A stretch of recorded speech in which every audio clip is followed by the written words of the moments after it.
அனைவருக்கும் வணக்கம். ஆம், இன்னைக்கு திரு டிடி திருமலை அவர்கள் எழுதின வினோபா அப்படிங்கிற ஒரு மிகச்சிறப்பான புத்தகத்தை பற்றி பேசுகிற அரிய வாய்ப்பு எனக்கு கிடைச்சிருக்கு. இந்த வாய்ப்பை ஏற்படுத்தி கொடுத்த காந்தி ஸ்டடி சென்டர் நிர்வாகிகள் அனைவருக்கும் என்னுடைய நன்றி. புத்தகத்தை பற்றி பேசுகிறதுக்கு முன்னாடி இந்த புத்தகத்தில் எனக்கு ஆர்வம் எப்படி வந்தது அப்படிங்கிற ஒரு சின்ன அறிமுகத்தை கொடுத்து தொடங்குகிறேன். நான் அகமதாபாத்தில் சாபர்மதி ஆசிரமத்துக்கு போயிருந்தபோது அங்கே வினோபா அவர்கள் தங்கின இடத்த ஒரு தனி குறிப்பாக எழுதி வச்சுருக்காங்க, இங்கே அவர் தங்கியிருந்த இடம் அப்படின்னு சொல்லிட்டு. அங்கே போனபோது எனக்கு ஒரு ஒரு ஒரு இனம் புரியாத ஒரு ஆர்வம் உண்டாச்சு அவர் மேலே. அதுக்கு முன்னாடி அவரை பற்றி தெரியும், கேள்விப்பட்டிருக்கேன். ஒரு ஒரு ஒரு 50-60 சொற்களில் அவரை பற்றி சொல்கிற அளவுக்கு எனக்கு தெரியும், அவ்வளோதான். அதுக்கு மேலே அவரை பற்றி எனக்கு தெரிஞ்சுக்கணுங்கிற ஆர்வம் வந்ததில்லை. ஆனால் அங்கே போனபோது ஒரு ஒரு திடீர் ஆர்வம் உண்டானது. அதுக்கு என்ன காரணம் அப்படின்னு யோசித்த போது, காந்தி அவருடைய சீடர்கள்ங்கிற சொல்ல அவர் எந்த அளவுக்கு ஏற்றுக்குவாருன்னு எனக்கு தெரியல. தொண்டர்கள்னு சொல்லுவோம், தொண்டர்கள் அல்லது உடன் பணியாற்றியவர்கள், அவர்களோட அவர் எப்படிப்பட்ட உறவை பேணி வந்திருக்கார் அப்படின்னு யோசிக்கிறது ஒரு ரொம்ப சுவையான ஒரு பயிற்சியாக இருக்கும். அதாவது காந்தி கிட்ட ஒரு மேதைமைத்தனம், நான் ஒரு உயர்ந்த இடத்துல இருக்கேன், நீ ஒரு தாழ்ந்த இடத்துல இருக்க அப்படிங்கிறது எந்த வயதை சேர்ந்தவர்களிடமும் எந்த அறிவு நிலையை சேர்ந்தவர்களிடமும் வந்தது கிடையாது. அதை அவருடைய எழுத்திலும் பேச்சிலும் நம்ம தொடர்ந்து அதை பார்க்க முடியும். அதாவது அவர் எல்லாரையுமே தான் எதையாவது கற்றுக்கொள்ளக்கூடிய ஒரு வாய்ப்பாகத்தான் நினச்சிருக்கார். கூட அவரும் பல விஷயங்களை கற்றுத் தந்திருப்பார். ஆனால் அதே சமயத்தில் அந்த மனத்தை எப்போவுமே திறந்து வச்சுருந்தார். ஆனால் அவர்கிட்ட போனவங்க எல்லாருமே அவருக்கு அந்த மாதிரியான அவங்ககிட்ட கற்றுக்கிற மாதிரியான வாய்ப்புகளை கொடுத்தாங்க அப்படின்னு சொல்ல முடியாது. வினோபா அப்படிப்பட்ட ஒரு அரிய மனிதர். அதாவது காந்தியை விட அவருடைய வயது வேறுபட்டிருந்தாலும், அவருடைய பின்னணி வேறுபட்டிருந்தாலும், அவருடைய சிந்தனைகள் சில இடங்களில் வேறுபட்டிருந்தாலும், எந்த அளவுக்கு அவர் காந்தியிடமிருந்து எடுத்துக்கொண்டாரோ அந்த அளவுக்கு அல்லது அந்த அளவை விட கொஞ்சம் குறைவாகவோ கூடவோ காந்திக்கு அவர் திருப்பியும் கொடுத்திருக்கிறார். ஒரு இருவழிப்பாதை மாதிரியான ஒரு உறவு அவர்களுக்குள் இருந்திருக்கிறது. இதை காந்தி வெளிப்படையாகவே பல இடங்களில் சொல்லியிருக்கார். இந்த புத்தகத்திலையும் பின்னாடி அதை பற்றி நம்ம பார்க்க போகிறோம். அந்த விதத்தில் வினோபாவை பற்றி தெரிஞ்சுக்கணும். ஒரு ஒரு ஒரு ஆளுமையாக அவர் எப்படிப்பட்டவர், எப்படி வளர்ந்தார், இந்த காந்தி மீது அவருக்கு எப்படி ஆர்வம் வந்தது, அவர்கள் எப்படி சந்தித்தார்கள், இதை பற்றியெல்லாம் தெரிஞ்சுக்கணும் அப்படிங்கிற ஒரு ஆர்வம் எனக்கு ஏற்பட்டது. கிட்டத்தட்ட அதே சமயத்தில் இந்த நூல் பல ஆண்டுகளாக பதிப்பில் இல்லாத இந்த நூல் நான் இதை கற்றுக்கொள்ள வேண்டுங்கிறதுக்காகவே மறுபதிப்பான மாதிரியாக நான் உணர்ந்தேன். அந்த நேரத்தில் இந்த நூல் மறுபதிப்பானது, அதை உடனடியாக வாங்கி படிக்க தொடங்கினேன். அதை படிக்கும்போதும் ஒரு சின்ன ஒரு நகைச்சுவையான ஒரு விஷயம். இந்த புத்தகத்தோட முன்னுரையில் ஆசிரியர் என்ன சொல்கிறார் அப்படின்னு ஒரு சில வரிகளை படித்து காட்டுறேன். தன் கதையை வினோபா அடிகளே எழுதினால் ஒழிய அவருடைய வாழ்க்கை வரலாற்றை தெளிவாகவும் விவரமாகவும் எடுத்து சொல்ல யாராலும் இயலாது என்று வினோபாவுடன் நெருங்கி பழகிய ஒருவர் எழுதியுள்ளார். வினோபா அடிகளின் வாழ்க்கை பற்றிய விவரங்கள் கிடைப்பது மிக கடினம். சில ஆங்கில நூல்கள், ஹிந்தியில் வெளிவந்த கட்டுரைகள், அவருடைய சொற்பொழிவுகள் இதற்கு உதவியாக இருந்தன. ஏதோ ஒரு மாதிரி அவற்றை தொகுத்திருக்கிறேன். அன்புடன் இதை ஏற்க வேண்டுமாய் வாசகர்களை வேண்டுகிறேன் அப்படின்னு இந்த டிடி திருமலை அவர்கள் முன்னுரையில் குறிப்பிடுறார். இதை படித்த போது எனக்கு ஒரு சின்ன சோர்வு ஏற்பட்டது. உண்மை, ஏன்னா நம்ம இவரை பற்றி நல்லா தெரிஞ்சுக்கணும் அப்படிங்கிறதுக்காக இந்த புத்தகத்தை வாங்கியிருக்கோம். நூலை எழுதியவரே நான் ஏதோ ஒரு மாதிரியாகத்தான் தொகுத்திருக்கிறேன் அப்படின்னு சொல்கிறாரு அப்படின்னு ஒரு சின்ன சோர்வு வந்தது. ஆனால் அதுக்கு முன்னாடி இருந்த சில உரைகளில் இவர் வினோபாவோடு நேரடியாக பழகியவர் அப்படிங்கிற அந்த பகுதியும், அவர் டிடி திருமலை அவர்களுடைய வாழ்க்கையை பற்றியும் கொஞ்சம் தெரிஞ்சுக்கிட்டதுனால இவர் கொஞ்சம் வேணும்னே தன்னுடைய புத்தகத்தை மேலே மிகுந்த எதிர்பார்ப்பை உண்டாக்கிடாமல் இருக்கணுங்கிறதுக்காகத்தான் இப்படி சொல்கிறார் அப்படிங்கிற ஒரு எண்ணமும் எனக்கு வந்தது. அதனால் புத்தகத்தை துணிஞ்சு படிக்க ஆரம்பித்தேன். புத்தகத்தை படித்த பிறகு எனக்கு தோன்றிய ஒரு விஷயம் என்னென்னா, ஒரு சின்ன புத்தகம் தான் இது, ஒரு 120 பக்கம் அளவு தான். இப்படிப்பட்ட ஒரு மகத்தான வாழ்க்கையை இவ்வளவு சிறிதாக ஒரு 120 பக்கங்களுக்குள் இவ்வளவு சிறப்பாக வேறு யாராலும் சொல்லிட முடியாதுன்னு நான் நினைக்கிறேன். நான் வினோபா அவர்களுடைய வாழ்க்கையை பற்றிய மற்ற நூல்களை படித்ததில்லை. அதனால் இது அறிவியல் பூர்வமான அறுதியிடல் இல்லை. என்னுடைய உணர்வு என்ன சொல்கிறது என்றால், இவ்வளவு சுருக்கமாகவும் இவ்வளவு சுவையாகவும் அப்படி ஒரு பிரம்மாண்டமான பன்முகத்தன்மை கொண்ட ஒரு வாழ்க்கையை அவர் பதிவு செய்திருப்பது மிகப்பெரிய வியப்பை உண்டாக்கியது. அடுத்து இன்னொரு விஷயம் என்னென்னா, இவர் நேரடியாக வினோபாவுடன் பழகியவர் என்றாலும் இந்த புத்தகத்தில் தான் நேரடியாக வினோபாவுடன் பழகிய பகுதிகளை ரொம்ப ரொம்ப குறைத்து போகிற போக்கில் தான் சொல்லிட்டு போயிருக்காரே தவிர அதை பற்றி இவர் பெரிதாக எதுவும் சொல்லவில்லை. பல பேர் என்ன செய்வாங்க, இந்த பனைமரத்தை பற்றி ஒரு கட்டுரை எழுத சொன்னால் மாட்டை பற்றி முழுக்க கட்டுரை எழுதிட்டு இப்படிப்பட்ட சிறப்புடைய மாட்டை பனைமரத்தில் கட்டுவார்கள் அப்படின்னு கொண்டு போய் முடிப்பாங்க. அதுபோல் அவர்கள் என்ன பண்ணுவாங்க, எழுத வருகிற ஆளுமையை விட்டுவிட்டு தங்களை பற்றியே, தங்களுடைய வாழ்க்கையை பற்றி, தாங்கள் அவரோடு பழகியதை பற்றி, குறிப்பாக அந்த ஆளுமை தங்களை எப்படியெல்லாம் பாராட்டினார் என்பதை பற்றியெல்லாம் எழுதிக்கிட்டு போவாங்க. அந்த மாதிரியான எந்த உரிமையும் எடுத்துக்கொள்ளாமல் அழகாக எந்த அளவிலே தகவல்களை பதிவு செய்ய வேண்டுமோ அந்த அளவிலே மிகச்சரியாக துல்லியமாக பதிவு செய்து ஒரு மிகச்சிறப்பான ஒரு நூலை இவர் வழங்கியிருக்கிறார். வினோபாவுடைய வாழ்க்கை நான் முன்னே சொன்ன மாதிரி பன்முகத்தன்மை கொண்ட வாழ்க்கைங்கிறதுனால அதை 3 பகுதிகளாக பிரித்து பார்ப்பது சிறப்பாக இருக்கும்னு நான் நினைக்கிறேன். ஒரு பகுதி அவர் காந்தியை சந்திப்பதற்கு முன்னால் வரை இருந்த அவருடைய வாழ்க்கை. 2வது பகுதி காந்தியுடன் அவர் செய்த பயணம். 3வது பகுதி காந்திக்கு பிறகு அவர் செய்த பயணம். இப்படி 3 பகுதிகளாக பிரித்து கொண்டு பார்ப்பது ரொம்ப ஒரு தெளிவான ஒரு தோற்றத்தை கொடுக்கும். அவருடைய ஆளுமையை நமக்கு தெளிவாக புலப்படுத்தும். ஸோ முதல்ல அந்த முதல் பகுதியில் தொடங்குவோம். அவர் பிறந்து வளர்ந்த அந்த காலகட்டத்தை பற்றிய அந்த பகுதியை பார்ப்போம். முதல்ல அவர் பிறந்தது பம்பாய் மாகாணத்தில் இருக்கிற ககோடா அப்படிங்கிற கிராமத்தில் 1895ஆம் ஆண்டு செப்டம்பர் 11ஆம் தேதி. இது ஒரு இந்தியாவுக்கு ஒரு புதுமையான 9/11 அன்றைக்கு அவர் பிறந்திருக்கிறார். அவருடைய முழு பெயர் விநாயக நரஹரி பாவே, அதுதான் அவருடைய முழு பெயர். அவருக்கு 3 சகோதரர்கள், ஒரு சகோதரி. இதில் இவருடைய தாயார் கிட்ட இவருக்கு மிகுந்த அன்பு இருந்திருக்கிறது சிறு வயதிலிருந்தே. உண்மையில் வினோபாவுடைய வாழ்க்கையை பார்க்கும்போது எங்கெங்கெல்லாம் காந்தியுடைய வாழ்க்கையோடு இவருக்கு அந்த பேரலல்ஸ், அதே மாதிரியான தன்மை எங்கெல்லாம் இருக்குது அப்படின்னு பார்த்துக்கிட்டே போகிறது வந்து ரொம்ப சுவையான ஒரு பயிற்சியாக இருக்கும்னு நான் நினைக்கிறேன். காந்தியைப் போலவே இவரும் தன்னுடைய அன்னையிடம் மிகுந்த அன்பு காட்டியிருக்கிறார். அவரிடமிருந்து நிறைய விஷயங்களை கற்றுக்கொண்டிருக்கிறார். குறிப்பாக பக்தி இலக்கியங்களை படிக்கிற அந்த பழக்கம் மிக சிறிய வயதிலேயே இவருக்கு வந்திருக்கிறது.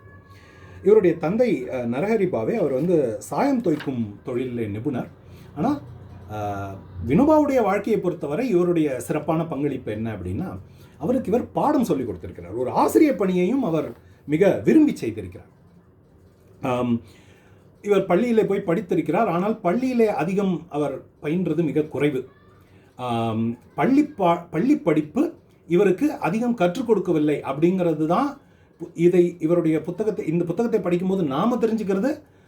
தனிப்பட்ட முறையில் வினோபா அவர்கள் சொல்லுவதும் அதைத்தான், பள்ளி படிப்பு எனக்கு மிக குறைவாக தான் கற்றுக் கொடுத்திருக்கிறது அப்படின்னு சொல்கிறார். ஆனால் பள்ளி பாட புத்தகங்களை படித்து கொண்டிருக்கும் போதே இவருக்கு மற்ற புத்தகங்களை படிப்பதிலே மிகுந்த ஆர்வம் வந்திருக்கிறது. பாடப்புத்தகம் அல்லாத மற்ற புத்தகங்களை படிப்பதில்லை. குறிப்பாக நான் முன்னாடியே சொன்ன மாதிரி பக்தி இலக்கியங்களை மிகவும் ஊன்றி படித்திருக்கிறார். அதை சின்ன வயதில் மட்டும் இல்லாமல் வாழ்க்கை முழுக்க அதை செய்திருக்கிறார். தமிழ்நாட்டில் இருந்தபோது 10,000 தமிழ் பாடல்களை அவர் படித்திருக்கிறார். 10,000 தமிழ் பக்தி பாடல்களை அவர் படித்திருக்கிறார். தமிழை தாய்மொழியாக கொண்ட நம்ம மத்தியிலேயே 10,000 தமிழ் பாடல்களை படித்தவர்கள் எத்தனை பேர் இருப்பாங்கன்னு விரல் விட்டு எண்ணிடலாம். எங்கேயோ பம்பாய் மாகாணத்தில் பிறந்த ஒருவர் தமிழ்நாட்டிலே வசிக்கும் வாய்ப்பு கிடைத்த போது அந்த வாய்ப்பை பயன்படுத்தி கொண்டு 10,000 பாடல்களை இங்கே படித்திருக்கிறார் என்றால் அவருக்கு படிப்பிலே எந்த அளவுக்கு ஆர்வம் இருந்திருக்க வேண்டும் என்று நாம் ரொம்ப தெளிவாக புரிந்து கொள்ளலாம். அது மட்டும் இல்லை, எங்கெங்கெல்லாம் அவருக்கு வாய்ப்பு கிடைத்ததோ அப்போதெல்லாம் அவர் புத்தகங்களை ஊன்றி படித்திருக்கிறார். அதன் மூலமாக அவருக்கு கிடைத்த அந்த அறிவைத்தான் அவர் பள்ளிக்கூடம் தனக்கு சொல்லிக் கொடுத்த கல்வியை விட சிறப்பான கல்வியாக நினைத்திருக்கிறார். சொல்லப்போனால் அவருடைய வாழ்க்கை தொடர்பான சில தீர்மானங்களை எடுக்கிறதுக்கு கூட இந்த கூடுதல் கல்வி தான் அவருக்கு உதவி இருக்கிறது. ஆக அவர் படிப்பில் மிகுந்த ஆர்வத்தோடு இருந்திருக்கிறார். எந்த அளவு ஆர்வத்தோடு இருந்திருக்கிறார் அப்படின்னா, அவருடைய சகோதரிக்கு திருமணம். அன்றைக்கி அவர் உட்காந்து எதையோ படிச்சுட்ருக்காரு. அப்போது வந்த ஒருத்தர், தம்பி உங்கள் சகோதரிக்கு தானே கல்யாணம் அப்படின்னு கேட்குறாரு. ஆமாம் அப்படின்னு சொல்கிறாரு. மாப்பிள்ளையோட பேர் என்னப்பா அப்படின்னு கேட்குறாரு. இவருக்கு மாப்பிள்ளையோட பேர் தெரியல. அவர் தலை குனிஞ்சு அவமானத்தோடு உட்காந்துருக்காரு அங்கே. அதை அவரே எழுதுறாரு. அவருக்கு படிப்பில் இருந்தார், கல்யாணத்தன்னைக்கு உட்காந்து படித்தார் அப்படிங்கிறதே வந்து நமக்கு ஒரு வியப்பூட்டுற தகவல். மாப்பிள்ளையோட பேர் என்னன்னு கூட கேட்டு தெரிஞ்சுக்கிற அந்த அளவுக்கு வெளி உலகத்தின் மீது அந்த ஆர்வத்தை எல்லாம் மறந்து படிப்பிலேயே மூழ்கி அதன் மூலம் தான் ஒரு உலகத்தை உண்டாக்கி கொண்டு அந்த உலகத்துக்குள்ளே அவர் போயிடுறார். படிப்பின் மூலமாக அவர் ஒரு கற்பனை உலகத்தை, கற்பனைன்னு சொல்லுவது தவறு, அதாவது தான் படித்தவற்றை வைத்து ஒரு பேரலல் யூனிவர்ஸ்ன்னு சொல்லலாம், ஒரு இணை உலகத்தை உண்டாக்கி கொண்டு அதற்குள்ளே அவர் போய்விடுகிறார், அதற்குள்ளே அவர் வசிக்கிறார், அதற்குள்ளே அவர் சிந்திக்கிறார், படித்தவற்றை பற்றி தன்னுடைய வாழ்க்கையை பற்றிய பல தீர்மானங்களை உண்டாக்கி கொள்கிறார். இந்த இந்த பக்கம் புத்தகம் படிச்சுட்டே இந்த பக்கம் பொதுவான புத்தகங்களை படிச்சுக்கிட்டே இருக்கும்போது அந்த பக்கம் அவர் என்ன பண்ணுறாரு, பாடப்புத்தகங்களையும் ஒழுங்காக படிக்கிறார், அதுலேயும் முதல் மாணவராக வருகிறார், வகுப்பிலே முதல் மாணவராக வந்து விடுகிறார். குறிப்பாக கணக்கு பாடம் இவருக்கு மிகவும் பிடித்திருக்கிறது. ஒரு இடத்துல என்ன சொல்கிறாருன்னா, கடவுளுக்கு அடுத்தாற்போல் நான் எதை நேசிக்கிறேன் என்றால் அது கணிதத்தை தான் அப்படின்னு அவர் சொல்கிறார். அந்த அளவுக்கு கணக்கு பாடத்தில் அவர் மிகுந்த ஆர்வம் காட்டுகிறார். இதையெல்லாம் படித்து கொண்டிருக்கும் போதே இவருக்கு அரசியல் பார்வையும் உண்டாகிறது. அதற்கு என்ன அடிப்படைனா, பாலகங்காதர திலகர் அவர்கள் நடத்தி வந்த கேசரி அப்படிங்கிற அந்த இதழை மிகவும் ஊன்றி படித்து அன்றைய இந்தியா எப்படி இருக்கிறது, அதில் என்னென்ன சிக்கல்கள் இருக்கின்றன, அதற்கான தீர்வுகளை கண்டறிவது எப்படி அப்படிங்கிற மாதிரியான ஒரு பார்வையையும் அவர் உண்டாக்கிக்கிறார். ஒரு டீனேஜ் பையன் இதெல்லாம் நடக்கும்போது அவர் வளர்ந்தவரெல்லாம் கிடையாது. பின்னாடி காந்தி ஒரு இடத்துல என்ன சொல்கிறாருன்னா, அவருடைய பெற்றோருக்கு காந்தி ஒரு கடிதம் எழுதும்போது என்ன எழுதுறாருன்னா, உங்களுடைய குமாரர் வினோபா என்னிடம் இருக்கிறார், வருடக்கணக்கில் பாடுபட்ட பின் எனக்கு கிட்டின உன்னதமான ஆர்வமும் தவ வலிமையும் அவருக்கு இந்த இளமையிலேயே கிடைத்து விட்டன அப்படின்னு காந்தி எழுதுறார். அதற்கு என்ன அடிப்படைன்னா இதெல்லாம் தான். அவர் படித்த புத்தகங்களும் அவர் படித்த இதழ்களும் அவருடைய அந்த தொடர்ச்சியான சிந்தனையும் அவருக்குள் அவரை ஒரு முதிர்ச்சியான ஒரு மனிதராக அந்த இளமை பருவத்திலேயே உண்டாக்கிவிட்டார். அவர் படிக்கிறார், மெட்ரிகுலேஷன் பரீட்சையிலே வெற்றி பெறுகிறார். அதன் பிறகு இன்டர் வகுப்பு வரை படிக்கிறார். அவங்க அப்பாவுக்கு வந்து அவரை பாரட்லா படிக்க வைக்கணும் அல்லது ஜெர்மனிக்கு அனுப்பி வேதியியல் படிக்க வைக்கணும் அப்படின்னு சொல்லிட்டு அவருடைய அப்பாவுக்கு ஒரு ஆர்வம்.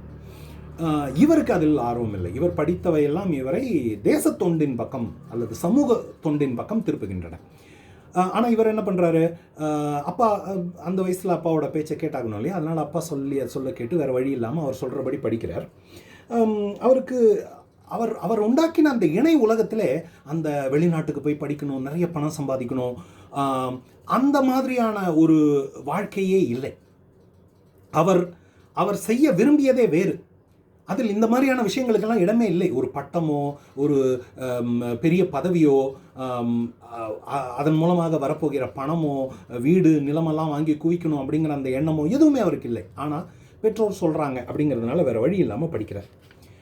எங்கே படிக்கிறார் அப்படின்னா, அங்கே ஒரு சுவையான செய்தி, பரோடாவில் இருக்கிற நூல் நிலையத்துக்கு போய் படிக்கிறார். அங்கே நூல் நிலையத்துக்கு போனால் அது ஒரு சுவையான காட்சி. அங்கே போனவுடனே ஒரு சட்டையை கழட்டி தோளில் தொங்க விட்டுக்கிட்டு படிப்பாராம்.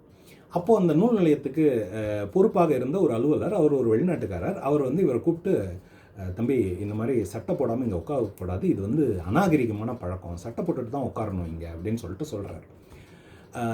இவர் சொல்கிறாரு, உங்களை பார்க்க வர்றவங்கள உட்கார வச்சு பேசுகிறதும் ஒரு நாகரிகமான பழக்கம் இல்லையா, நீங்கள் எனக்கு நாகரிகம் கற்பிக்கிறீங்க, நீங்கள் என்னை உட்கார சொல்லலையே அப்படின்னு கேட்குறாரு. அந்த வெள்ளைக்காரர் உடனே தன்னுடைய தவறை உணர்ந்து சரி உட்காரு அப்படின்னு சொல்லி உட்கார வச்சு அவரை தனக்கு இணையாக உட்கார வச்சு பேசுகிறாரு. அப்போ அவர் சொல்கிறாரு, இந்தியாவுடைய காலநிலை இப்படிப்பட்டது, இங்கே வந்து சட்டை போடுவது அப்படிங்கிறது வந்து ஒரு கட்டாய தேவையெல்லாம் கிடையாது, சட்டை போடாமல் இருக்கிறது நாகரிகம் இல்லை அப்படின்லாம் நீங்கள் நினைக்க வேண்டியதில்லை, நீங்கள் உங்கள் நாட்டு பழக்கத்தை இங்கே கொண்டு வந்து எங்ககிட்ட திணிக்க முயற்சி பண்ணுறீங்க அப்படிங்கிற மாதிரி அவருக்கு, நூல் நிலையத்துக்கு அலுவலராக இருக்கிற ஒருவருக்கு இவர் அறிவுறுத்துகிறார். இதெல்லாம் இப்படி ரொம்ப சுவையான ஒரு இளமை பருவம். அதை படிக்கும்போதே நமக்கு வந்து அவருடைய பின்னாட்களில் அவர் நிகழ்த்திய சாதனைகளுக்கான வேர் எங்கே ஊன்றப்பட்டிருக்கிறது அப்படின்னு இதிலிருந்து நமக்கு தெரியுது. அப்புறம் அவர் நடப்பதிலே ரொம்ப ஆசை உள்ளவராக இருந்திருக்கிறார். எகைன் காந்தியோட ஒரு பேரலல் இங்கே. ஒரு நாளைக்கு 10 மைல் 12 மைல் எல்லாம் நண்பர்களோட பேசிக்கிட்டே நடப்பாராம், சிந்திச்சுக்கிட்டே நடப்பாராம், இயற்கை அழகை பார்த்துக்கிட்டே இருப்பாராம். இப்படியெல்லாம் அவர் வளர்ந்து கொண்டிருக்கிறார். ஒரு பக்கம் அப்பா அம்மா கட்டாயத்துக்காக படிக்கிறாரு, மார்க் வாங்குறாரு. இன்னொரு பக்கம் தான் படித்த விஷயங்கள் தனக்கு கொடுத்த ஒரு புரிந்து கொள்ளலின் மூலமாக நாம் எப்படிப்பட்ட வாழ்க்கையை வாழ வேண்டும் அப்படிங்கிற அந்த ஒரு தெளிவு அவருக்கு கிடைச்சிடுது.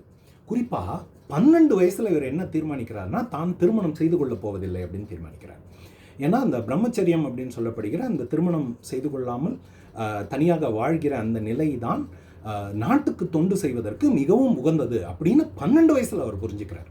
இங்கே சுவையான ஒரு விஷயம் என்னென்னா, காந்தி தன்னுடைய ஆசிரமத்தை, கோச்ரப் ஆசிரமத்தை தொடங்கிய போது அந்த ஆசிரமத்துக்காக எழுதிய விதிமுறைகளிலே வந்து இந்த பிரம்மச்சரியம் அப்படிங்கிறது ஒன்று. அங்கே நீங்கள் கொடுக்க வேண்டிய வாக்குறுதிகளிலே அதுவும் ஒன்று. அப்போது அது மிகவும் சர்ச்சைக்குள்ளானது. அது எப்படி பிரம்மச்சரியம் வந்து ஒரு விதிமுறையாக கொடுக்க முடியும்? எல்லா உயர்ந்தவர்களும் பிரம்மச்சரியம் எடுத்துக்கிட்டாங்க அப்படின்னா நாட்டில் கல்யாணம் பண்ணிக்க போகிறவங்க எல்லாருமே சாதாரணமானவங்களா மட்டமானவங்களாக தான் இருப்பாங்க. அவங்க கல்யாணம் பண்ணி பெற்றுக்கிற பிள்ளைங்கள்லாம் இன்னும் மட்டமானதாக தான் இருக்கும். சமூகமே குலைஞ்சு போயிடாதா? இப்படி பிரம்மச்சரியத்தை வந்து நாட்டு தொண்டுக்கான ஒரு தேவையாக முன்னிறுத்தக்கூடாது அப்படின்னு காந்திகிட்ட பல பேர் விவாதம் பண்ணாங்க. காந்தியும் ஒரு கட்டத்தில் இதில் கொஞ்சம் நெகிழ்வாக விட்டு கொடுக்க வேண்டிய ஒரு சூழ்நிலை வந்தது. அவர் வெளிப்படையாக சொல்லாவிட்டாலும் தன்னுடைய ஆசிரமத்திலே தங்குவதற்கு இது ஒரு அடிப்படை தேவை அப்படிங்கிற அந்த நிலையை அவர் கொஞ்சம் விட்டு கொடுக்க தான் வேண்டியிருந்தது. ஆனால் இவர் காந்தியெல்லாம் சந்திப்பதற்கு முன்னாலே தன்னுடைய சொந்த சிந்தனையின் அடிப்படையில் அதே தீர்மானத்துக்கு வந்து சேர்ந்திருக்கிறார். நாட்டு தொண்டாற்ற வேண்டும், சமூக தொண்டாற்ற வேண்டும் என்றால் அதற்கு திருமணம் ஒரு தடையாக இருக்கும். அதனால் நான் பிரம்மச்சாரியாக இருக்க போகிறேன், திருமணம் செய்து கொள்ளப் போவதில்லை அப்படின்னு 12 வயசில் தீர்மானிக்கிறார். வெறும் தீர்மானம் மட்டுமில்லை, பிரம்மச்சரியத்துக்கு வந்து மெத்தையிலே தூங்குவது தவறு. பிரம்மச்சரியம் பூண்டவர்கள் மெத்தையிலே தூங்குவது தவறு, வெந்நீரிலே குளிப்பது தவறு, இதெல்லாம் கூடாது அப்படின்னு அவர் தெரிந்து கொள்கிறார். அதனால் என்ன பண்ணுறாரு, மெத்தையில் தூங்குறத விட்டுட்டு தரையில் படுத்து தூங்க தொடங்குகிறார். அதன் பிறகு வெந்நீரில் குளிப்பதை விட்டுவிட்டு குளிர்ந்த தண்ணீரில் குளிக்க தொடங்குகிறார். இவருடைய அம்மாவுக்கு வந்து இது கொஞ்சம் கூட பிடிக்கல. நீ வந்து வெந்நீரில் தான் குளிக்கணும் அப்படின்னு சொல்லிட்டு அவங்க வந்து தன் மகனை அன்பாக வின்யா அப்படின்னு கூப்பிடுவாங்க. அவருடைய செல்ல பெயர் அது. வின்யா, நீ வந்து வெந்நீரில் தான் குளிக்கணும் அப்படின்னு கட்டாயப்படுத்துகிறாங்க அவங்க அம்மா. இவர் வந்து முடியவே முடியாது அப்படின்னு சொல்லிட்டு அம்மாவோட ஒரு சத்தியாகிரகம் நடத்தி 15 நாட்கள் குளிக்காமலே இருந்து அதன் பிறகு அவங்க அம்மா வந்து விட்டு கொடுத்து அவருக்கு குளிர்ந்த தண்ணீரில் குளிப்பதற்கு அனுமதி கொடுக்குறாங்க. இதெல்லாம் 12 வயசில் நடந்த விஷயங்கள். நாட்டு தொண்டுக்கு அவர் அப்போதிலிருந்தே தயாராகி கொண்டிருக்கிறார். இந்த கட்டத்தில் ஒரு அதிர்ச்சி அளிக்கிற ஒரு நிகழ்ச்சி நடக்குது. ஒரு நாள் அவங்க அம்மா வந்து ரொட்டி சுட்டுட்ருக்காங்க. அப்போ வந்து இவர் வினோபா அவருக்கு பக்கத்தில் போய் அவங்க ரொட்டி சுட்டுக்கிட்டு இருக்கிற அந்த அடுப்பில் சில காகிதங்களை ஒன்றா போடுறார். அப்படி போடும்போது அவங்க அம்மா அதை பார்த்துட்டு என்ன போடுற, ஏதோ வீணான காகிதங்களை போடுற அப்படின்னு நினச்சிட்டு அவங்க அம்மா கேட்குறாங்க, என்னப்பா போடுற அப்படின்னு சொல்லிட்டு. இதெல்லாம் நான் படித்து வாங்கின சர்டிஃபிகேட் அப்படிங்கிறார் அவர். அவங்க அம்மா அதிர்ச்சியாகி அவரை தடுக்க முயற்சி செய்கிறாங்க. அப்போ வந்து அவர் என்ன சொல்கிறாருன்னா, நான் கல்லூரியை விட்டு வெளியேற முடிவு கட்டிவிட்டேன். கல்லூரி படிப்பு எனக்கு பயனளிக்காது. அகந்தையின் சின்னங்களான என் தகுதி பத்திரங்களை நான் எதற்காக வைத்திருக்க வேண்டும் அப்படின்னு சொல்லிட்டு மொத்தத்தையும் அதில் போட்டு அவர் எரிச்சிடுறார். இதுக்கு இணையான இன்னொரு நிகழ்ச்சி அவருடைய வாழ்க்கையில் பிற்பகுதியில் நடக்கிறது. அவர் கவிதைகள் எழுதுகிறார், மிகச்சிறப்பான கவிதைகள் எழுதுகிறார். ஆனால் கவிதைகள் எழுதி அந்த கவிதைகளை எல்லாம் கங்கை ஆற்றிலே விட்டு விடுகிறார். இங்கே நெருப்பில் போட்ட மாதிரி அங்கே நீரில் போட்டுடுறார். எல்லாரும் அதிர்ச்சி அடைஞ்சு, ஏன் அப்படி செய்கிறீங்க, உங்கள் கவிதைகள்லாம் மற்றவங்க படிக்க வேண்டாமா, அதை பதிவு செய்ய வேண்டாமா அப்படின்னு சொல்லிட்டு கேட்கும்போது அவர் சொல்கிறார், கவிதை கற்றுக்கொள்ள வேண்டும் கவிதை எழுத கற்றுக்கொள்ள வேண்டும்ங்கிறதுக்காகத்தான் நான் அந்த கவிதைகளை எழுதினேன், கற்றுக்கொண்டு விட்டேன், கவிதைகளை எழுதிவிட்டேன். இதன் பிறகு அந்த கவிதைகள் எதற்கு, அவை அந்த கவிதைகள் எதன் சின்னம் அப்படின்னு கேட்டுட்டு அந்த கவிதைகளை அவர் முற்றிலுமாக அவர் நீக்கி விடுகிறார், தண்ணியில் போட்டு அதை போக்கி விடுகிறார். இப்போ மறுபடி அவருடைய இளமை பருவத்துக்கு வருவோம். இப்படி சர்டிஃபிகேட்ஸ் எல்லாம் போட்டு எரிச்சிட்டார். அடுத்து என்ன பண்ணுறாரு, இன்டர் தேர்வு எழுதுவதற்காக அவரை பம்பாய்க்கு அனுப்பி வைக்கிறாங்க. ரயிலில் ஏற்றி விடுறாங்க. பாதி வழியிலே சூரத் ரயில் நிலையத்தில் அவர் இறங்கி வேற ஒரு ரயிலை பிடிச்சி காசிக்கு போய்ட்டுறாரு. வீட்டில் யாருக்கும் சொல்கிறதில்ல. எதுக்காக எங்கே போயிருக்காரு, என்ன பண்ண போகிறாரு, எதை பற்றியும் யாருக்குமே சொல்ல அவர் அப்படியே போய் காசிக்கு போய்டுறாரு. காசிக்கு போய் என்ன செய்வார் அப்படின்னு தெரியாது. அங்கே போகணும் அப்படின்னு தோணுது. அங்கே போகிறாரு, அங்கே தங்குறாரு. அங்கே கொஞ்சம் நாள் கிடைச்ச சாப்பாட்டை சாப்பிட்டுக்கிட்டு கிடைச்ச இடத்துல தங்கிக்கிட்டு இருக்கார். கொஞ்சம் சமஸ்கிருதம் படிக்கிறாரு. சில மக்களை சந்திக்கிறாரு. மக்கள்னால் எல்லா விதமான மக்களையும் சந்திக்கிறார். குறிப்பாக இந்திய விடுதலைக்காக போராடிக்கிட்டு இருக்கிற சில அரசியல்வாதிகளை சந்திக்கிறார், சில தீவிரவாதிகளை சந்திக்கிறார். அவர்கள்லாம் வெவ்வேறு விதமான ஒரு உந்துதலை இவருக்குள்ளே உண்டாக்குறாங்க. ஆனால் எதுவுமே அவருக்கு வந்து ஒரு ஒரு ஒரு ஒரு நிம்மதி இல்லை. இதுதான் நாம் போக வேண்டிய வழி, நமக்கான ஒரு வழிகாட்டி கிடைச்சிட்டார் அப்படிங்கிற உணர்வு அவருக்கு உண்டாகலை.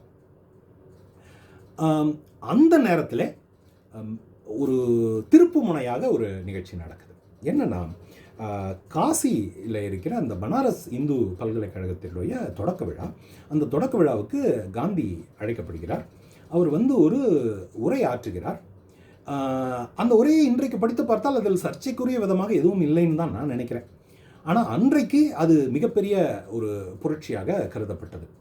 காந்தி பேசிய அனைத்தும் உண்மையானவை, தேவையானவை, அதில் எந்த மாற்று கருத்தும் இல்லை. ஆனால் பேசிக்கிட்டு இருக்கும்போதே அவரை பாதியில் பேச்சை நிறுத்த வச்சு கூட்டத்திலிருந்து மேடையில் இருந்த மற்றவங்கள்லாம் வெளியேறி இந்த அளவுக்கு ட்ராமா நடந்துருச்சு அன்றைக்கி. அந்த அளவுக்கு அந்த உரையில் வந்து ரொம்ப எதிர்மறையாக எதுவும் இல்லை. ஆனால் இந்த ட்ராமாவே ஒரு விதத்தில் நல்லதாகவும் போச்சு. ஏன்னா இந்த ட்ராமாவினால் இந்த உரை மிக பரவலாக பதிப்பிக்கப்பட்டது.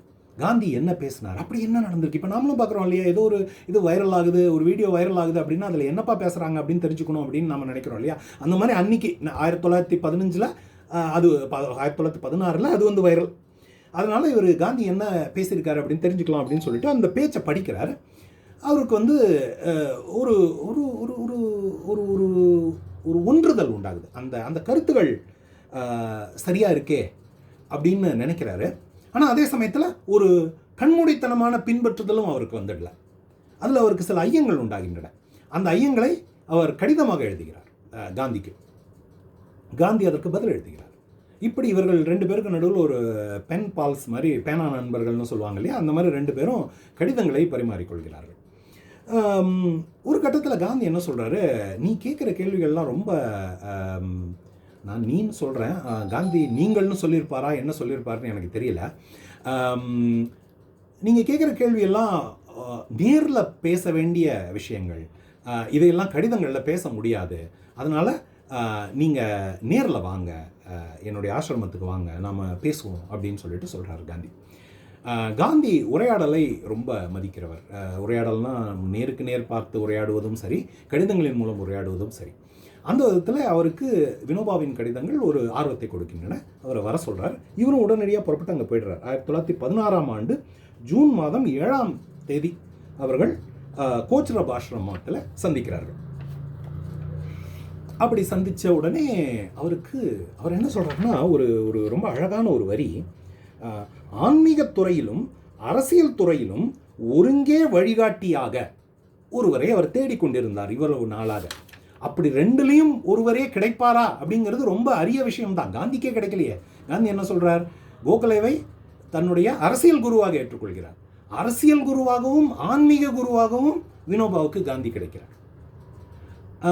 அது வந்து அந்த முதல் பழக்கமே வந்து அவர்களுக்குள் ரொம்ப ஒரு ஆழமான ஒரு பிணைப்பை உண்டாக்கி விடுகிறது. அவர்கள் நெடுநாள் சேர்ந்து பணியாற்றுகிறார்கள். இந்த புத்தகத்தில் காந்தியும் அதிகம் வருவதில்லை. நான் காந்தி மீது எனக்கு இருக்கிற ஆர்வத்தின் காரணமாக தேடி தேடி காந்தி இருக்கிற இதெல்லாம் படித்து தெரிஞ்சுக்கிட்டேனே தவிர, இந்த புத்தகத்தில் காந்தியும் ஒரு அமைதியாக பின்னணியிலே வந்து கொண்டிருக்கிறார். அப்படிப்பட்ட ஒரு தாக்கத்தை தான் அவர் வினோபா கிட்ட உண்டாக்கியிருக்கிறார்.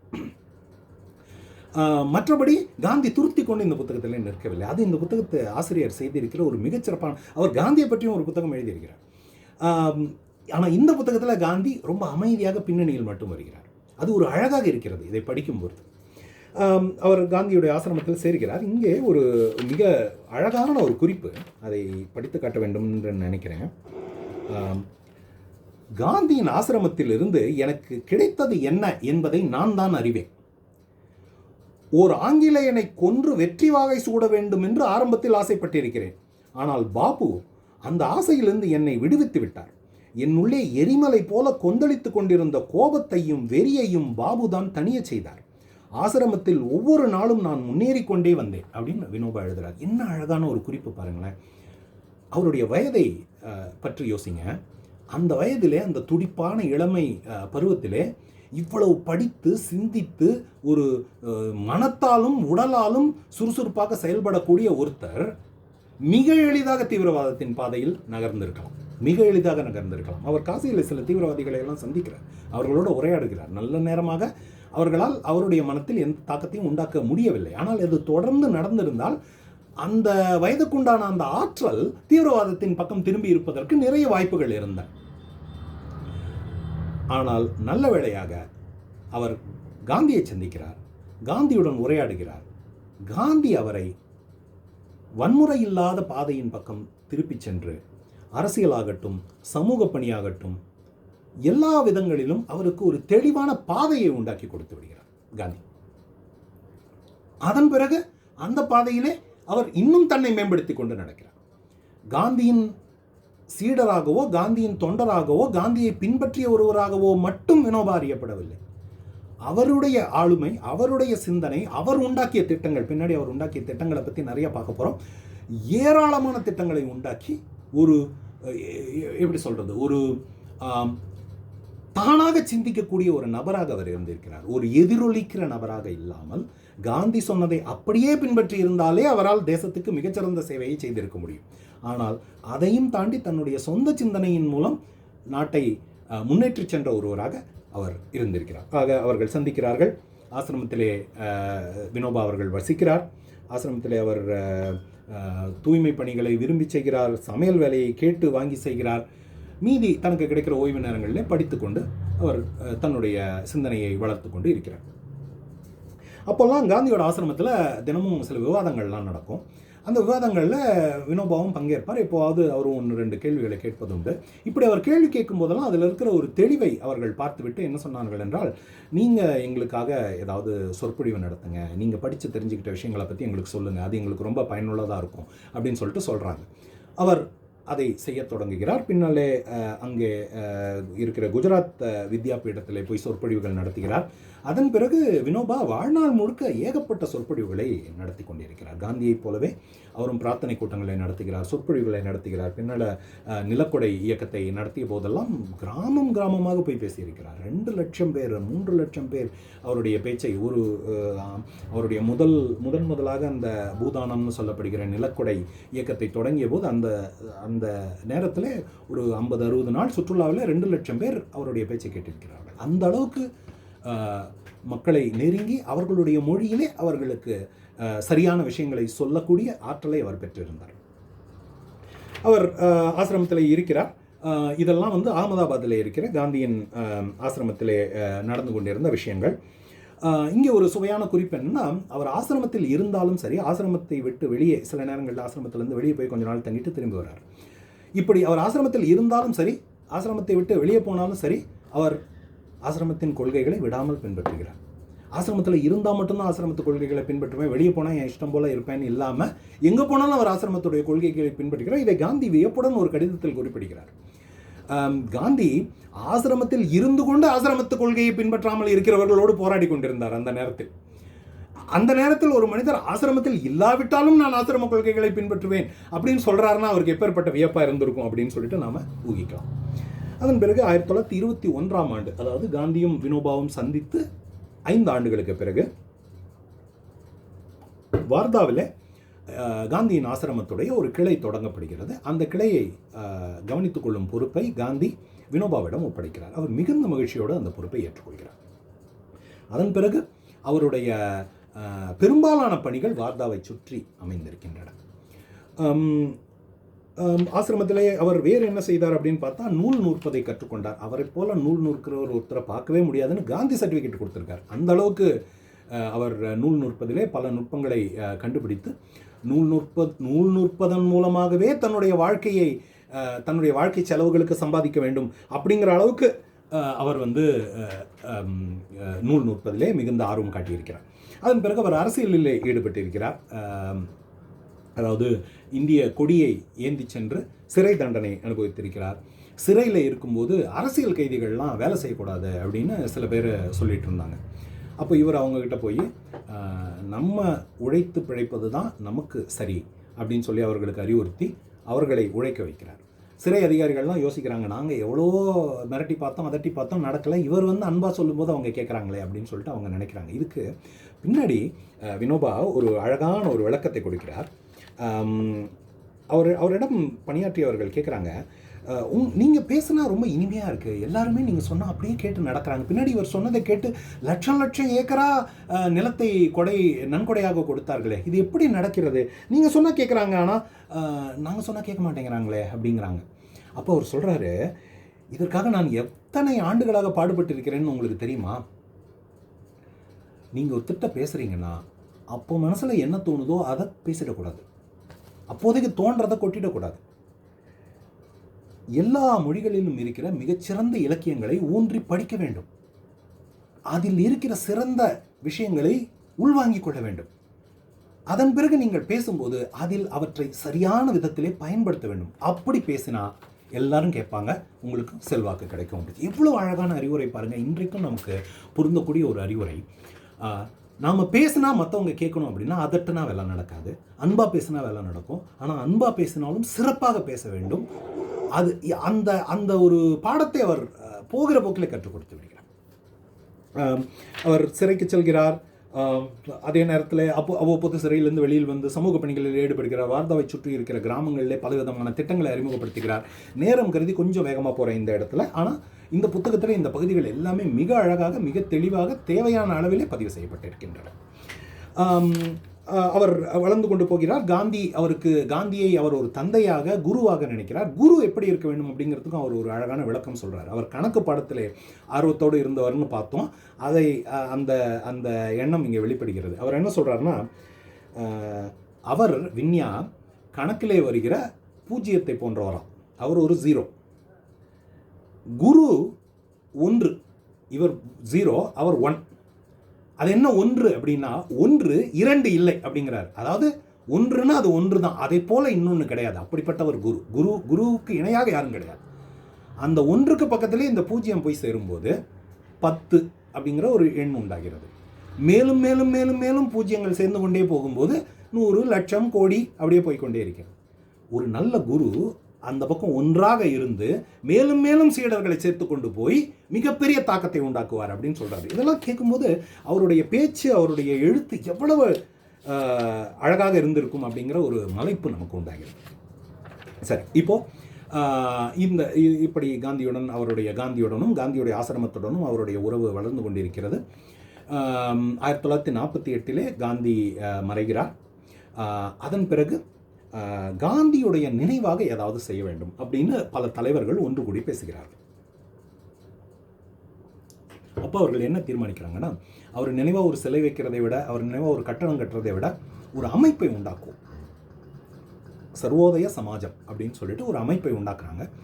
அந்த அமைப்பின் சார்பாக காந்தி எதையெல்லாம் நம்பினாரோ, சர்வோதயம்ங்கிறது காந்தி தன்னுடைய கொள்கைகளையெல்லாம் தொகுத்து சூட்டிய ஒரு பெயர். அது சர்வோதய சமாஜத்தின் மூலமாக காந்தி எதற்கெல்லாம் போராடினாரோ அதற்கெல்லாம் நாம் தொடர்ந்து போராடுவோம். அதுதான் அவருடைய நினைவை நாம் போற்றுகிற ஒரு செயலாக இருக்கும் அப்படின்னு சொல்லிட்டு அதை தீர்மானிக்கிறாங்க. அந்த மகாநாடு அதன் பிறகு இந்த புத்தகத்திலே ஒரு பாத்திரத்தை போலவே திரும்ப திரும்ப வருகிறது. அந்த மகாநாட்டுக்கு போகிற நேரத்தில் தான் வினோபாவுடைய வாழ்க்கையிலேயே ஒரு மிகப்பெரிய மாற்றங்கள், புரட்சிகள் எல்லாம் நடக்கிறது. அதை பற்றி அடுத்து பார்ப்போம். இது அவருடைய வாழ்க்கையோட 3வது பகுதி. 1951ஆம் ஆண்டு ஹைதராபாத் அருகில் இருக்கிற சிவராம்பள்ளி அப்படிங்கிற இடத்துல இந்த சர்வோதய சமாஜத்துடைய மாநாடு நடக்கிறது. ஒவ்வொரு ஆண்டும் ஒரு மாநாடு நடக்கும்.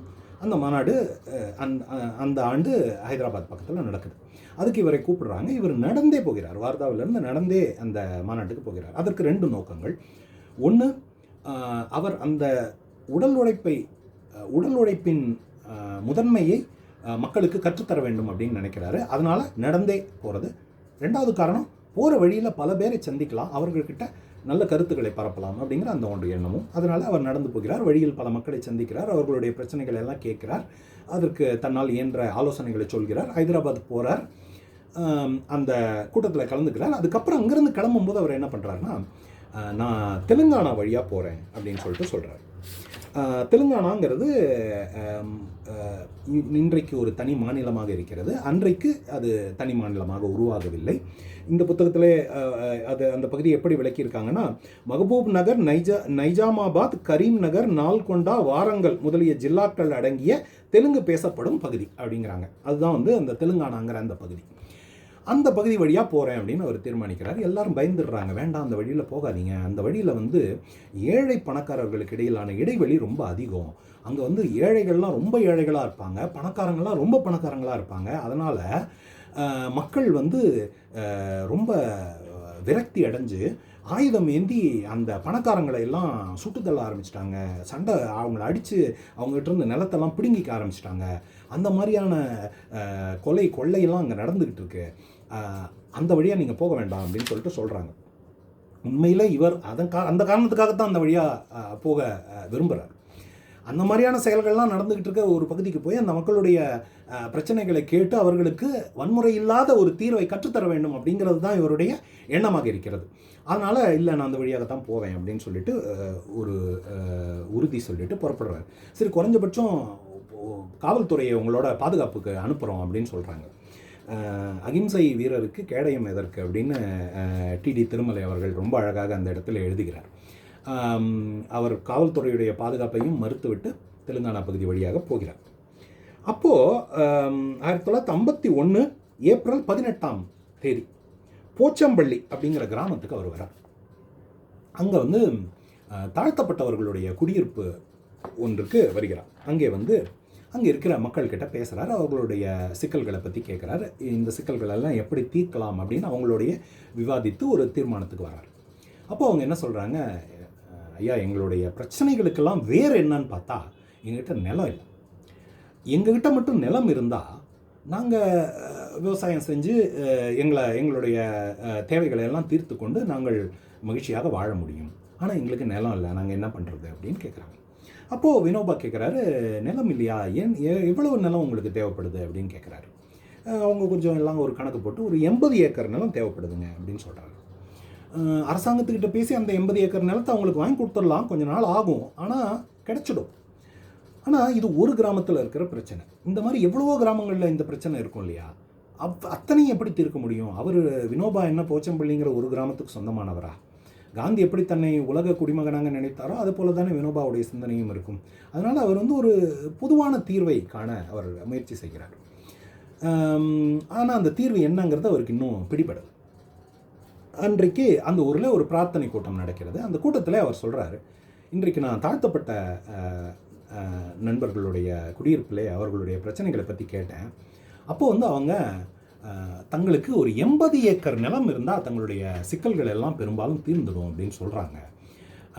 இங்கே யாராவது அந்த 80 ஏக்கர் நிலத்தை அவர்களுக்கு கொடுக்க முன் வருவீங்களா அப்படின்னு சொல்லிட்டு கேட்குறாரு.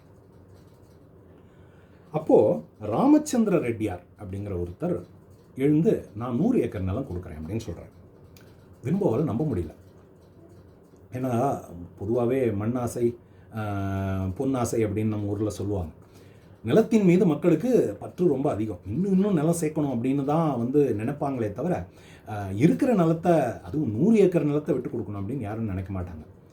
இவர் ஏதோ ஆசையில் கேட்டுட்டார். அதை ஒருத்தர் சரின்னு சொல்லிட்டார். சரி, நீங்கள் வாங்க என் பக்கத்தில் உட்காருங்க அப்படின்னு சொல்லி இந்த கூட்டத்துக்கு முன்னாடி நான் 100 ஏக்கர் நிலத்தை கொடுக்குறேன்னு 3 தடவை சொல்லுங்கள் அப்படிங்கிறார். அவர் வந்து பின்னாடி அவர் பின்வாங்கிடக்கூடாதுங்கிறதுக்கு எல்லா முயற்சிகளையும் செய்கிறார். அவர் சொல்கிறாரு, அதை எழுதி ஒரு கையெழுத்து வாங்கிக்கிறார் அவர்கிட்ட. அப்போது வந்து அவருக்கு தோணுது,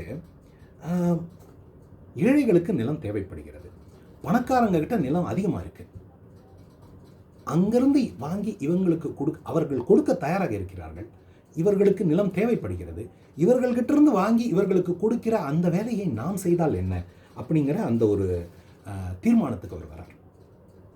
அதுதான் இந்த பூதானம் அப்படின்னு சொல்லப்படுகிற நிலக்கொடை இயக்கம். அன்றைக்கு அந்த நாளை வந்து நிலப்புரட்சி நாளாக கொண்டாடுகிறார்கள். அதாவது இந்த நிலம் உனக்கு சொந்தம், இந்த நிலம் எனக்கு சொந்தம் அப்படின்னு ஒருத்தரும் பிடிவாதம் பிடிச்சுக்கிட்டு இருக்கிறதை விட நிலத்தை கூடுதலாக வைத்திருக்கிறவர்கள் தாங்களாக முன் வந்து நிலம் இல்லாதவர்களுக்கு அதை கொடுக்க வேண்டும். அதுதான் அந்த இயக்கம், இந்த நிலக்கொடை இயக்கம். இதை அவர் ஒரு கிராமத்தில் மட்டும் செய்யவில்லை. அந்த போச்சம்பள்ளியிலிருந்து அவர் தன்னுடைய வார்தாவுக்கு திரும்பி போகிற வழியிலே 200 கிராமங்களை தாண்டி போய் 12,201 ஏக்கர் நிலத்தை அவர் கொடையாக பெறுகிறார், மக்களுக்கு கொடுக்கிறார். இந்த பக்கம் வாங்கி அங்கே கொடுத்துட்டு அவர் பாட்டுக்கு போயிட்டே இருக்கார். அவ்வளவு நிலம் வாங்கிட்டு அதன் பிறகு அவர் அதை பற்றி தீவிரமாக சிந்தித்து இதை ஒரு இயக்கமாக நடத்த வேண்டும், இதை இன்னும் பரவலாக கொண்டு போக வேண்டும். நிலம் இல்லாதவர்கள் தெலுங்கானாவில் மட்டுமா இருக்காங்க, எல்லா பகுதியிலையும் இருக்காங்க. எல்லா பகுதிக்கும் போவோம், அங்கே இருக்கிற மக்கள்கிட்ட கேட்போம், அவர்கள் கொடுக்கிற நிலத்தை வாங்கி இல்லாதவர்களுக்கு பகிர்ந்து கொடுப்போம். இதன் மூலமாக எல்லாரும் மகிழ்ச்சியாக வாழ்வதற்கான ஒரு வாய்ப்பு உண்டாகும் அப்படின்னு சொல்லிட்டு அவர் நினைக்கிறார். மிக உயர்ந்த சிந்தனை. ஆனால் நடக்குமா? நம்ம ஊரில் இந்த மாதிரி எந்த நல்ல முயற்சியை யார் எடுத்தாலும் முதல்ல அதுக்கு அதெல்லாம் நடக்காது அப்படின்னு பேசுகிறவங்க தான் அதிகமாக இருப்பாங்க. வினோபாவுடைய இயக்கத்தையும் இந்த மாதிரி கேலி பேசினவங்க நிறைய பேர் இருந்தாங்க. அவங்க என்ன சொன்னாங்க, என்னப்பா தெலுங்கானா பகுதியில் ஏழைங்கள்லாம் பணக்காரங்களை அடின்னு அடிக்கிறாங்க, அதனால் பணக்காரன் எவனோ பயந்து போய் கொஞ்சம் நிலத்தை தானமாக கொடுத்துட்டான், அங்கே அது நடக்கும், மற்ற ஊர்லலாம் நடக்காது அப்படின்னு சொல்லிட்டு அவருடைய முயற்சியை கொஞ்சம் இழிவுபடுத்தி பேசினாங்க. ஆனால் அவர் என்ன செய்கிறாரு, அதே காலகட்டத்தில் மத்திய பிரதேசம், விந்திய பிரதேசம், மத்திய பாரதம், ராஜஸ்தான், உத்தரப்பிரதேசம் வழியாக 62 நாட்கள் நடைப்பயணம் செய்து 19,436 ஏக்கர் நிலத்தை பெறுகிறார். இது என்ன நிரூபிக்கிறதுனா, எல்லா இடங்களிலும் மக்கள் ஒரே மாதிரியானவர்கள் தான். அன்பு என்பது உலக பொதுவானது, துன்பம் என்பது உலக பொதுவானது, இன்னொருவருக்கு வருகிற துன்பத்தை துடைக்க வேண்டும் என்கிற அன்பு எண்ணம் உலக பொதுவானது. அதனால இன்னும் பல இடங்களுக்கு போக வேண்டும், இன்னும் நிறைய நிலத்தை பெற்று மக்களுக்கு கொடுக்க வேண்டும் அப்படின்னு அவர் தீர்மானிக்கிறார். அவர் என்ன சொல்றாருன்னா, பணக்காரங்களை பார்த்து அவர் பேசுகிறார், உங்களுக்கு 5 பசங்க இருக்காங்கன்னா என்ன உங்களோட 6வது பையனா நினச்சிக்கோங்க. உங்ககிட்ட 4 பசங்க இருக்காங்க, உங்களுக்கு 4 பசங்கன்னா என்ன உங்களுடைய 5வது மகனாக ஏற்றுக்கொள்ளுங்கள். உங்கள்கிட்ட 100 ஏக்கர் நிலம் இருக்கா, 4 பசங்களுக்கு 25 ஏக்கரா பிரித்து கொடுக்க நினச்சிக்கிட்டு இருக்கீங்களா, என்ன 5வது மகனாக நினச்சிக்கிட்டு 20 ஏக்கரா பிரித்து உங்கள் 4 பசங்களுக்கு 20 ஏக்கர் கொடுங்க, அந்த 5வதாக மீதி இருக்கிற 20 ஏக்கரை எனக்கு கொடுங்க, நான் அதை ஏழைகளுக்கு பகிர்ந்து கொடுக்கிறேன் அப்படின்னு சொல்லிட்டு அதை ஒரு திட்டமாக உருவாக்கி ஒவ்வொருவரிடமும் போய் கேட்டு நிலத்தை பெற்று அதை பகிர்ந்து அளிக்கிறார். அதை ஒரு இயக்கமாகவே மாற்றி பரவலாக இந்தியா முழுவதும் நடத்துகிறார். இன்றைக்கு நினைத்தாலும் சிலிர்ப்பாக இருக்கிறது. மக்களுடைய நல்ல தன்மையின் மீது அவர் எப்படிப்பட்ட ஒரு நம்பிக்கை வைத்திருந்தால் இப்படி ஒரு இயக்கத்தை அவர் முன்னிறுத்தி இருக்க முடியும்னு யோசிச்சு பாருங்க. காந்தி எப்போதுமே மக்களிடம் இருக்கிற நல்ல தன்மையை நம்புகிறவர். முதல்ல பை டிஃபால்ட் அவர் ஒருத்தரை சந்திக்கிறார்னா அவர் நல்லவர் அப்படிங்கிற சிந்தனையோட தான் தொடங்குறார் அவர். அதற்கு பிறகு அவர் தன்னை கெட்டவராக வெளிப்படுத்தி கொண்டால் அது வேற விஷயம். இப்போ பிரிட்டிஷ் ஆட்சியையே காந்தி தொடக்கத்தில் பிரிட்டிஷ் ஆட்சிக்கு விசுவாசமாக இருந்தவர் தான், அவர்களுடைய ஆட்சியை பாராட்டி பேசியவர் தான், அவர்களுடைய ஆட்சியிலே இருக்கிற அந்த வழிமுறைகள் எல்லாம் இந்தியா சுதந்திரம் பெறுவதற்கு உதவும்னு நம்பியவர் தான். பின்னாடி அவர்கள் அவருடைய எண்ணத்தை பொய்யாக்கி விட்டார்கள். அதன் பிறகு அவர் வேறு விதமான போராட்டங்களை நடத்த வேண்டிய நிலைக்கு தள்ளப்பட்டார். அதை போல இவர் வினோபா ஒவ்வொரு மனிதனையும் அவன் நல்லவன், பக்கத்தில் இருக்கிறவன் கஷ்டப்படுறான்னு அவனுக்கு எடுத்து சொன்னால் அவன் தன்னுடைய நிலத்தை கொடுப்பான், பூட்டி வச்சுக்க மாட்டான் அப்படின்னு நம்புறார். போய் மக்களை மூளை முடுக்குகளிலெல்லாம் போய் மக்களை சந்தித்து நிலத்தை பெற்று தருகிறார். அது சில நிகழ்ச்சிகள்லாம் படித்தா மிக நெகிழ்வாக இருக்கிறது. கண்ணு தெரியாத ஒருத்தர், ராமச்சரண் அப்படின்னு பேர், சௌதாபூர் அப்படிங்கிற கிராமத்தை சேர்ந்தவர். அவர் கண்ணு தெரியாத ஒருத்தர் அவரை தேடி வந்து எங்கிட்ட 12 ஏக்கர் நிலம் இருக்குது, அதை வாங்கிக்கோங்க அப்படின்னு சொல்லி எழுதி கொடுத்துட்டு போகிறார். ஒரு ஏழை மூதாட்டி, அவளுக்கு சொந்தமாக இருக்கிறதே ஒரு வீடும் ஒரு நல்ல நிலமும் தான், அது தவிர மலை ஓரமாக ஒரு மட்டமான நிலம் தான் அவளுக்கு இருக்குது. அவள் என்ன பண்ணுறா, அந்த மட்டமான நிலத்தை தான் வைத்துக்கொண்டு நல்ல நிலத்தை நிலக்கொடை இயக்கத்துக்கு வினோபா அவர்களுக்கு எழுதி கொடுக்கிறார். இப்படி அதாவது நிலக்கொடை இயக்கத்துக்கு கொடையளித்தவர்கள் பணக்காரர்கள் மட்டுமில்லை, மகாராஜாக்கள் கொடையளித்தார்கள், ஜமீன்தார்கள் கொடையளித்தார்கள், ஆனால் இந்த மாதிரி ஏழை மக்களும் கொடையளித்தார்கள். ஒவ்வொருத்தருக்கும் இந்த சமூகம் நன்றாக இருக்க வேண்டும், தன்னை சுற்றி இருக்கிறவர்கள் நன்றாக இருக்க வேண்டும் அப்படிங்கிற அந்த ஒரு எண்ணம் இருக்கிறது அப்படிங்கிறத வினோபா உறுதியாக நம்பினார். அதை அவர்கள் நிரூபித்தார்கள். அவர்களிடம் போய் நின்றபோது அவர் சொல்கிறார், வினோபா, நிலம் பெற்றவர்கள் கொடுத்து வைத்தவர்கள், ஆனால் நிலம் தந்தவர்கள் 2 மடங்கு கொடுத்து வைத்தவர்கள் அப்படிங்கிறார். அவர் என்ன சொல்றார், நிலக்கொடை இயக்கத்துக்கு யாரெல்லாம் கொடையளித்தார்களோ அவர்களெல்லாம் அந்த நிலக்கொடை இயக்கத்தின் மூலம் யாரெல்லாம் நிலத்தை பெற்றார்களோ அவர்களை விட மிகுந்த பலனை பெறுகிறார்கள் அப்படின்னு அவர் சொல்றார். ஸோ இந்த இயக்கத்தை அவர் தொடர்ந்து நடத்துகிறார். அவர் அதற்கு கொடுத்திருந்த டார்கெட், அவர் ஒரு ப்ராஜெக்ட் மேனேஜர் மாதிரி நடந்துக்கிறார் இந்த இடத்துல. நான் இப்போ இந்த மாநிலத்துக்கு போகிறேன், இவ்வளவு நாள் தங்க போகிறேன், இத்தனை லட்சம் ஏக்கர் நிலத்தை திரட்ட போகிறேன், அடுத்து இந்த ஊருக்கு போகிறேன், அங்கே இத்தனை நாள் தங்க போகிறேன், இத்தனை லட்சம் ஏக்கர் திரட்ட போகிறேன். இதெல்லாம் ஒரு தானாக உண்டாக்கின எண்கள் இல்லை, ஆராய்ச்சி பண்ணி அதிலிருந்து கண்டுபிடிச்ச எண்கள்.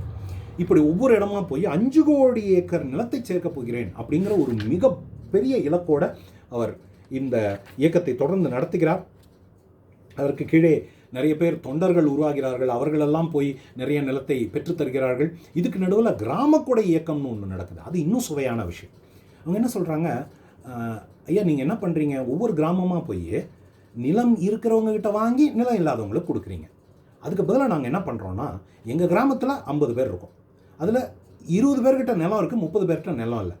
நாங்கள் என்ன பண்ணுறோம், இந்த 20 பேர்கிட்ட இருக்கிற மொத்த நிலத்தையும் இந்த மொத்த கிராமத்தும் இந்த 50 பேருக்கும் சொந்தம்னு வச்சுக்கிறோம். அதாவது 20 பேர் விட்டு கொடுக்கிறார்கள், அதன் மூலமாக 30 பேர் பலன் பெறுகிறார்கள். இப்போ அந்த கிராமத்தில் எல்லாரும் சமம், எல்லாருக்கும் நிலம் உண்டு, எல்லாரும் அதில் உழைத்து கண்ணியமாக வாழலாம். அந்த உழைப்பின் முக்கியத்துவத்தை சிறு வயதிலிருந்து வலியுறுத்தி கொண்டிருந்த வினோபா எவ்வளோ அழகாக அதை இங்கே இணைக்கிறார்னு பாருங்கள். அப்படி ஒரு இயக்கத்தை, கிராம கொடை அப்படிங்கிற அந்த இயக்கத்தை உண்டாக்குகிறார். அதன் பிறகு சம்பத்து தானம், பணக்கொடை, பணத்தை கொடையாக பெற்று மக்களுக்கு கொடுக்கிறார். சிரம தானம், அதாவது உழைப்பை கொடையாக பெற்று கொடுக்கிறார். இப்படி ஏகப்பட்ட அமைப்புகள். அதாவது இவ்வளவு சுருக்கமாக ஒரு வரியில் இதை சொல்லிவிட்டு போவது எனக்கு ரொம்ப வருத்தமாக இருக்கிறது. ஆனால் நமக்கு இன்னும் ஒரு 12 நிமிடங்கள் தான் இருப்பதால் இந்த விஷயத்தை இந்த அளவிலே விட்டு செல்ல நினைக்கிறேன். ஆனால் இந்த புத்தகத்தை கண்டிப்பாக படியுங்கள். இந்த இயக்கங்கள் அனைத்தை பற்றியும் தேவையான அளவு தகவல்கள் மிகச்சிறப்பாக இதில் பதிவு செய்யப்பட்டிருக்கின்றன. அதை படிக்கும்போதே நமக்கு அவர் என்ன செய்தார், என்ன மாதிரியான மாற்றம் உண்டானது அப்படிங்கிறது நமக்கு புரியும். அதை வந்து சொல்லணும்னா ஒரு ஷேக்கப்னு சொல்லலாம். அதாவது இந்தியாவில் எப்படி இருந்ததுன்னா, இவங்ககிட்டலாம் நிலம் இருக்குது, இவங்ககிட்டலாம் நிலம் இல்லை அப்படின்னு இருந்தது. அவர் என்ன பண்ணார், தன்னுடைய நடைப்பயணங்களின் மூலமாக ஒரு உலுக்கிட்டார். இப்போது நிலம் பரவலாக எல்லாரிடமும் போய் சேர்ந்தது. மிக பெரும் எண்ணிக்கையிலான மக்கள் பலன் பெற்றார்கள். இப்படி இந்த நிலக்கொடை இயக்கம் நடக்கிறது. பல கட்டங்களாக நடக்கிறது. அவர் வெறுமனே நிலத்தோடு நிறுத்திடலை. சரி, நிலத்தை கொடையாக பெற்றுவிட்டீர்கள், சரி, அது தவிர இன்னும் நிறைய விஷயங்கள் இருக்கின்றன. தூய்மையின் முக்கியத்துவத்தை சொல்லிக் கொடுப்பது, உழைப்பின் முக்கியத்துவத்தை சொல்லிக் கொடுப்பது, கிராம தொழில்களை கற்றுத்தந்து அங்கே கிராமத்திலே உழைக்கிறவர்கள் அவர்கள் தயாரித்த பொருட்களை விற்பனை செய்து தங்களுடைய வாழ்வாதாரத்தை தாங்களே உருவாக்கி கொள்வதற்கான வழிகளை செய்வது, அந்த மாதிரியான இயக்கங்களை எல்லாம் நடத்துகிறார். அப்புறம் சர்வோதய பாத்திரம் அப்படின்னு ஒரு இயக்கம் நடத்துகிறார். ரொம்ப சுவையான இயக்கம் அது. ஒவ்வொரு வீட்லேயும் ஒரு பாத்திரம் வச்சுக்கணும். ஒவ்வொரு நாளும் சாப்பிடும்போது சமையலுக்காக அரிசி எடுப்போம் இல்லையா, அப்போது ஒரு குழந்தையோட கைப்பிடி அளவு அரிசியையோ கோதுமையோ எடுத்து, அந்த தானியம்னு போட்டிருக்காங்க, அரிசி அல்லது கோதுமைன்னு நம்ம எடுத்துக்கலாம், ஒரு குழந்தையின் கைப்பிடி அளவு அதை எடுத்து அந்த பாத்திரத்தில் போட்டுடணும். இப்படி மொத்தமாக போடுகிறதை மற்றவங்களுக்கு கொடையாக கொடுக்க வேண்டும். இப்படி ஒரு இயக்கத்தை நடத்துகிறார். இப்படி பலவிதமான இயக்கங்களை தொடர்ந்து அவர் நடத்தி கொண்டிருக்கிறார். அதன் மூலமாக தொடர்ச்சியாக காந்தி எப்படி இந்தியா முழுக்க பயணம் செய்து மக்கள் மனத்திலே நல்ல கருத்துக்களை பரப்பி வன்முறையற்ற வழியிலே விடுதலைக்கான ஒரு வழியை அமைத்து கொடுத்தாரோ, சமூக முன்னேற்றத்துக்கான ஒரு பாதையை உண்டாக்கி கொடுத்தாரோ, அந்த பாதையை இன்னும் சிறப்பாக இன்னும் பல மடங்கு இவர் காந்தியை தன்னுடைய தந்தையாக நினைக்கிறார், ஞான தந்தையாக நினைக்கிறார். எப்படி அப்பா சம்பாதிச்ச சொத்தை மகன் இன்னும் பல மடங்காக பெருக்கி வளமாக வாழ்கிறானோ, அதை காந்தியும் வினோபாவும் ஞானத்தளத்தில் செய்கிறார்கள். காந்தி என்ன செய்தாரோ அதை பல மடங்கு இன்னும் அழுத்தமாக இன்னும் வலுவாக இவர் அதை மூளை முடுக்குகளுக்கெல்லாம் கொண்டு செல்கிறார்.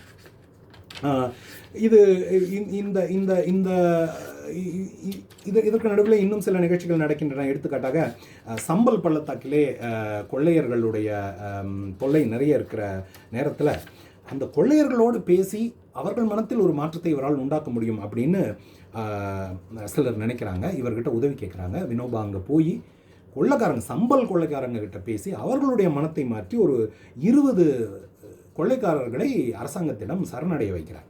அந்த 20 கொள்ளைக்காரர்களுடைய தலைக்கும் 1 லட்சம் ரூபாய் வெகுமதி அறிவித்திருந்ததாம் அரசாங்கம். ஆனால் வினோபா ஒரு பைசா செலவில்லாமல் அவங்கள வந்து அரசாங்கத்திடம் சரணடைய வைத்து விட்டார். அவர்களுக்கும் அதாவது அவர் என்ன சொல்கிறாருன்னா, இந்த சிக்கல் மனிதனால் ஏற்பட்டது, எனவே மனித பண்பை கொண்டு, அதாவது அன்பை கொண்டு இதை எளிதாக தீர்த்து விடலாம் அப்படின்னு அவர் சொல்கிறார். இந்த நம்பிக்கை தான் வினோபா நம்முடைய வாழ்க்கைக்கு விட்டு சென்றிருக்கிற மிகப்பெரிய செய்தின்னு நான் நினைக்கிறேன். இந்த புத்தகத்துடைய தொடக்கத்தில் திரு கி மோகன், காந்தி கல்வி நிலையத்தின் தலைவர், அவர்கள் தன்னுடைய உரையிலே ஒரு பகுதி, அந்த பகுதியை படிக்கிறேன். வினோபாவை பற்றி தெரிந்து கொள்ளாமல் இருக்காதீர்கள். அவரை படிக்கும்போது அவர் உங்களுக்குள் வந்து அமர்ந்து கொண்டு விடுவார். வினோபா உங்களையும் ஒரு மிக உயர்ந்த நிலைக்கு அழைத்து செல்ல முயற்சி செய்வது உங்களுக்கு தெரியும். நாமும் அதற்கு வேண்டிய முயற்சி செய்தால் உயர்ந்த நிலைக்கு போகலாம். அவரவருடைய திறமையையும் உந்துதலும் பொறுத்திருக்கிறது. அதாவது காலில் குண்டை கட்டிகிட்டு இருக்கிறது அப்படின்னு சொல்லுவாங்க. நம்ம காலில் ஒரு இரும்பு குண்டை கட்டி விட்டுருந்தா நம்மளால் அங்கேருந்து எங்கேயும் ஓடி போக முடியாது, பல இடங்களுக்கு போய் நம்ம நினச்ச வேலைகளெல்லாம் செய்ய முடியாது, கட்டி போடப்பட்ட மாதிரி அந்த இடத்துல கிடப்போம். வினோபாவை பற்றி தெரிந்து கொள்வது அதற்கு எதிரான ஒரு வேலையை செய்கிறது. அது என்ன பண்ணுது?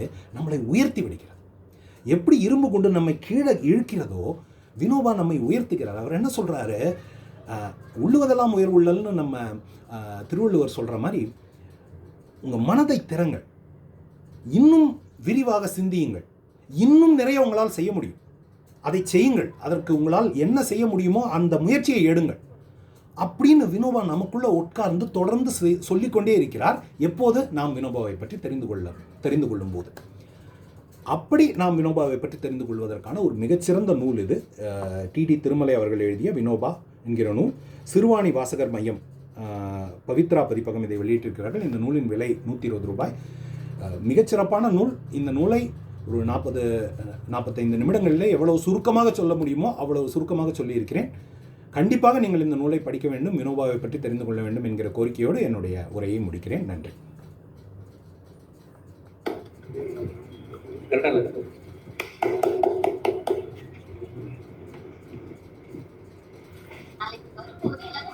கேப்டன் சார் ரொம்ப அருமையா பேசுறீங்க.